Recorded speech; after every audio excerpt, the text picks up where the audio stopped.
have skin in the game. Let's say you're right about this, and we've got to spread the wealth. I think you and I could disagree on some of the particulars of that, but I'll defer to you on that for making this argument. If so few, whether it be corporations or the well-to-do, are footing the bill and paying the taxes, and 47% are not paying any income taxes, federal income taxes. By the way, Ralph, I take nothing away from those who pay Social Security taxes, from those who are retired, who spent a life paying taxes. I'm not here to minimize their contributions or get into a class warfare with you. I am saying that when I left and graduated from grad school, that figure was around 24%. It's ballooned to almost half. How is that constructive to what Ralph Nader wants to do when so few appear to have skin in the game? Oh, I mean, first of all, you raise the minimum wage to the level of 1968, adjusted for inflation. That's tens of billions of dollars for 30 million workers who are making less now than workers made in 1968. All right, and what would that translate to? A minimum wage of what today?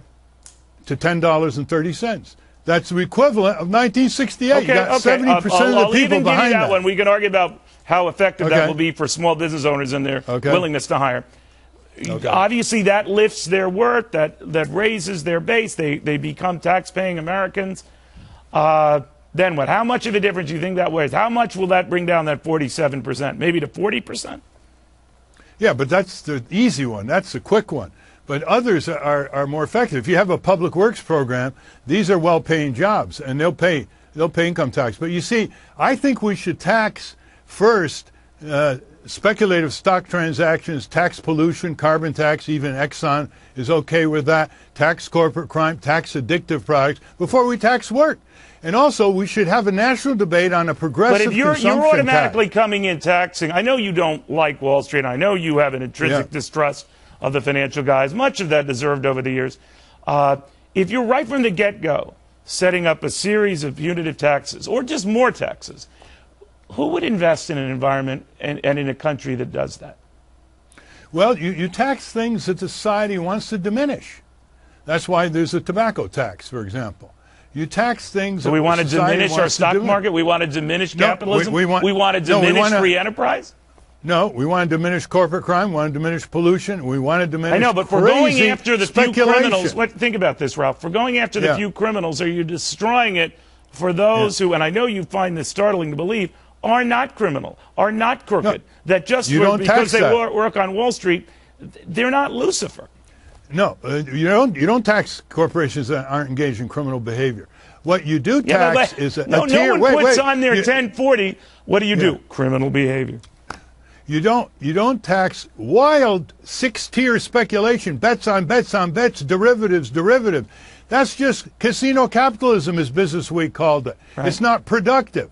And that's the problem. These corporations are sitting on $2 trillion of money. They're not giving adequate dividends to their owners, who they've stripped of any power. Now, why are they sitting on that? A lot of them fear they don't know what's happening on taxes. A lot of them fear they're double taxed for bringing money that's already been taxed back home. A lot of them fear regulations, the same stuff you seem to like. And a lot of them fear health care law that just gets messier and uglier by the day. So the better part of valor for these guys, I know you don't like them, is to sit tight on their cash.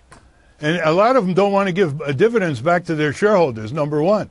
And a lot of them aren't paying any federal income tax. There might be very little appetite, period, when we're going to tax dividends at the top income rate. Why should they bother?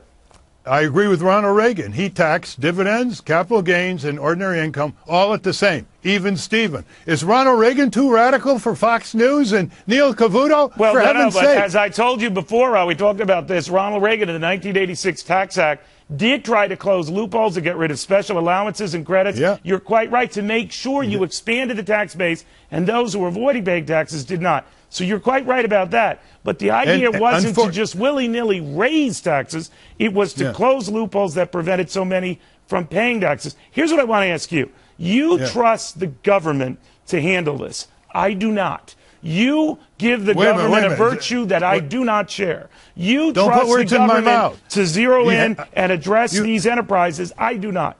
Disavow me of my concern. And listen, Neil, you can't count the number of times we've sued government. So don't put words in my mouth. I want the people to control the government. I don't want a few corporations to control a majority of members of Congress and shovel cash to nullify votes. That's number one. Number two, Mitt Roulette, he should be called Mitt Roulette Romney, is so far to the right of Ronald Reagan. Doesn't have a good ring to it. Is so far to the right of Reagan, so far to the right of Nixon. And so are the Republicans in Congress. We're dealing here with a rogue Republican Party. And the fact is that the Democrats cannot landslide You say they're them. both failing us. So by the same time you're saying both parties are failing us, you are putting more trust in a government that by and large you think will get it right, right? Bottom line? No, I want better elected officials which shape the future of our government. Therefore, I want more voter choice. I mean, they locked up Jill Stein of the Green Party, 8 hours chained during the debate in Hofstra because she wanted to highlight the fact that third parties are shut out of the debate system. Well, Ralph, I want to have you back. Unfortunately, I'm a creature of my corporate time, but it's always good to have you. 17 Solutions, Bold Ideas for American Future. Here it He'll is. make you think. You will think. He's hawking a book now. That'll